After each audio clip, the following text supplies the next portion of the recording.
What's up, bros and broettes? My name's Shane, and I've been playing Magic since I was like 9, and I'm still terrible at it. And I wish that this was a video coming to you about, 4 or 5 days ago saying, "We did it, boys, we cracked the format." But any nerd with Magic Online downloaded and has played Modern Master 2017 before knows that you basically taking your bombs, taking your fixin', and drawing that bitch out to like turn 20 and just trying to either time or mill your opponent out. Unfortunately, I've casted an opportunity more often on my opponent than I've casted it for 4 cards myself. You take that with what you will.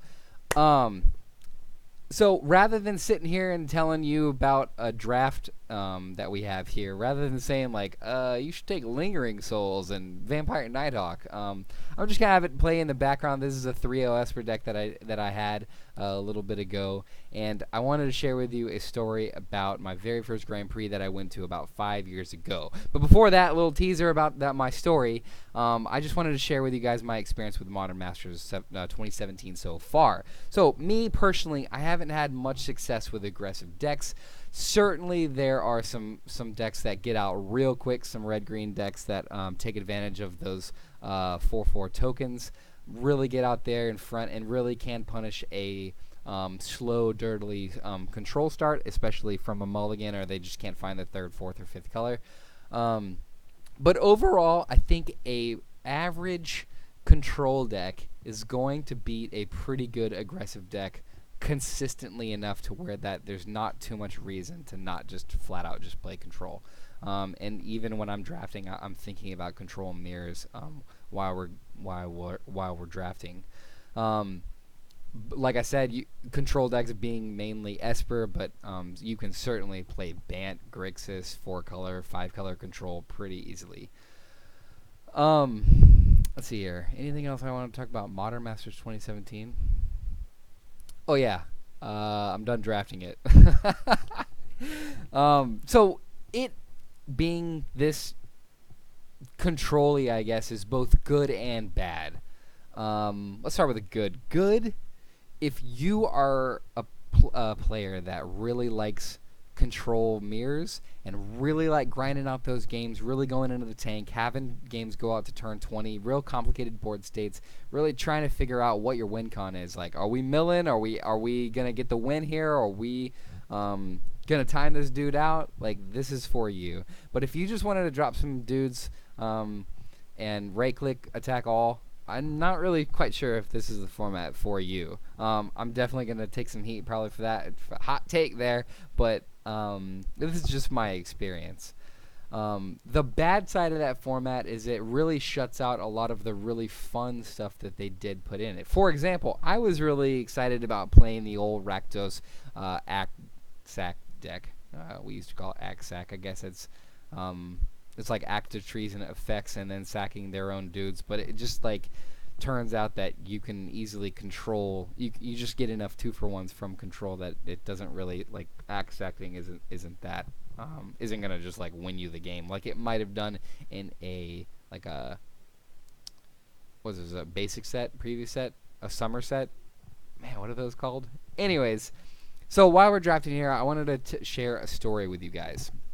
It starts on a cold weekend long ago, about 5 years ago in January in Austin, Texas. And it was when Innistrad was out. An excellent, bless up, wonderful format. And Aether Mage's Touch is a shit card. Don't ever cast that. Don't draft it.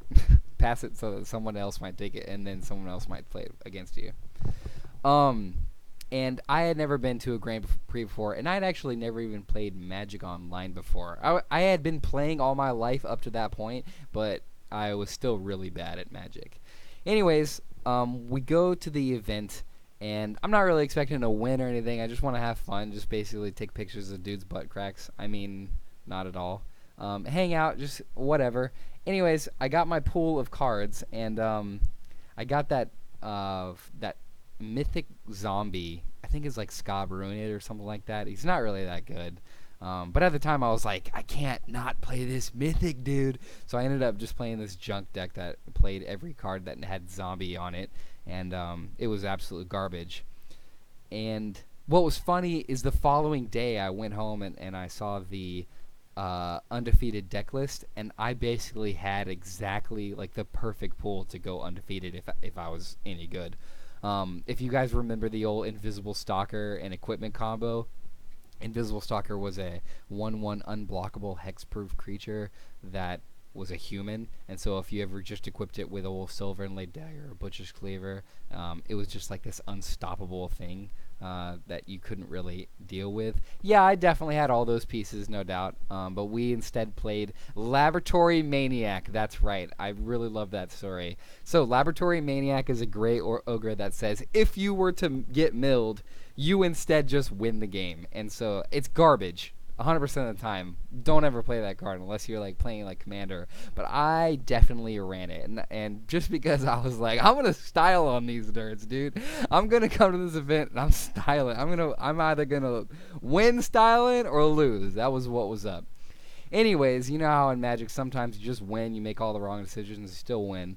I was somehow 2-0, and you know how most of the pros have 3 rounds of buys, and so for the round 3 they were looking for feature matches, and I think most of the pros that were there were already had buys for that round, and so they were looking down the list saying who was at the Grand Prix, and they saw Waffle Bro. I'm just kidding, that's not how that went. No, they saw the name David Williams, and they were like, Magic Pro poker player David Williams is here? Well, let's put him in a feature match. Well, turns out that's actually a pretty common name.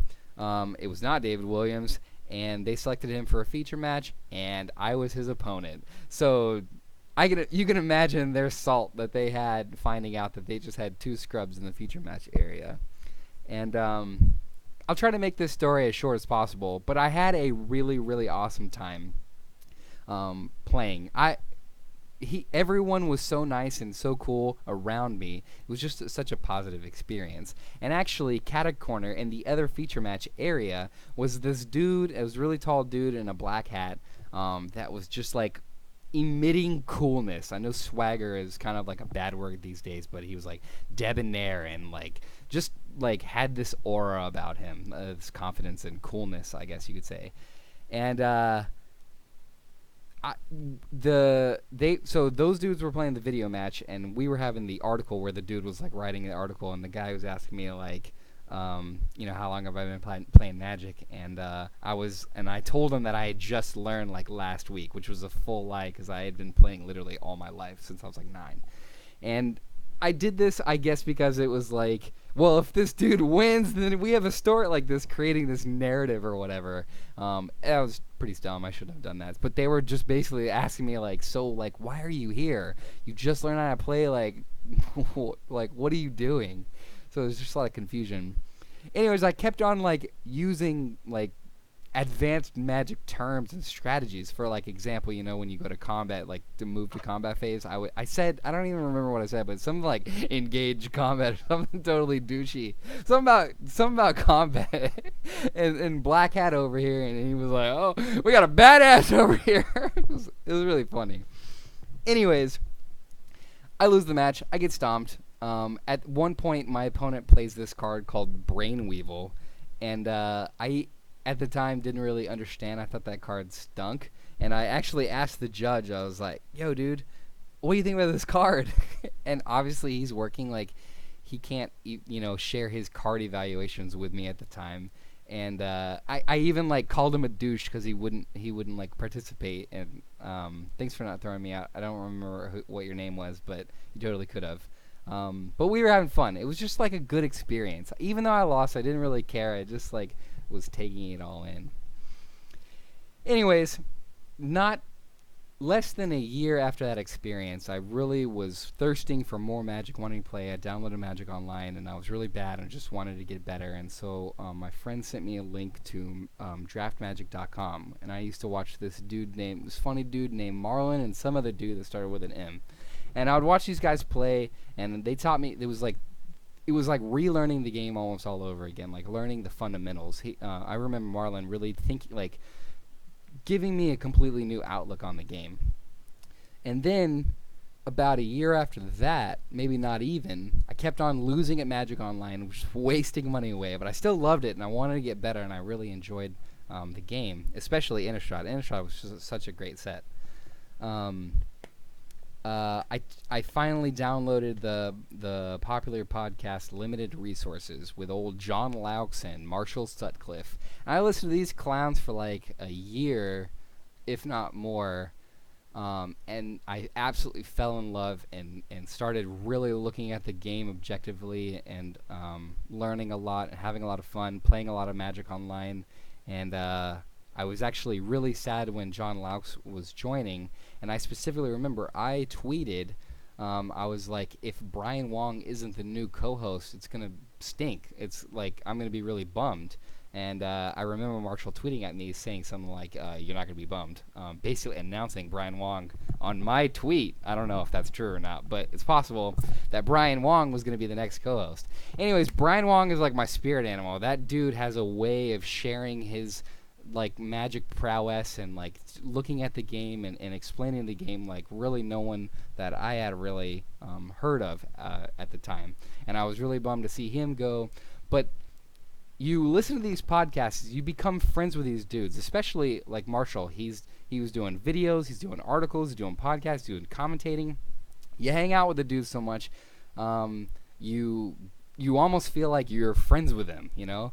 And actually, it wasn't until about then that I realized that old Black Hat on the feature match in Austin, Texas, many years ago, was actually Marshall Sutcliffe. And I think LSV is not going to like this video unless I troll him just a little bit. So at the time, I remember him being a really skinny, tall dude. So we'll leave it at that. But yeah, I just wanted to share my Grand Prix experience. Really made it so that I wanted to play and learn more Magic, and then I started ingesting more Magic content. And Limited Resources actually taught me a lot about life in general, and the fundamentals of Magic helped me with like the fundamentals of life. For example, I mean, I could talk like forever about this, but sometimes you make the right decision and it still doesn't go your way. You still lose, basically. And sometimes you make the wrong decision and you still win. And also, just the word expected value comes to mind when thinking about life and Magic. So almost now in life, everything I consider is basically in units of expected value, which is beautiful. It's really great. If you liked my video, please give me a like. I mean, I hate to do this, but yeah, let me know. And if you like Stardew Valley, I'm doing a Stardew Valley series. And eventually, I want to spread to other games and do other things like League of Legends, Rocket League, RimWorld, maybe Albion, and maybe some other stuff. And also some more Magic later, too. All right, thanks, guys. Take it easy. Peace out.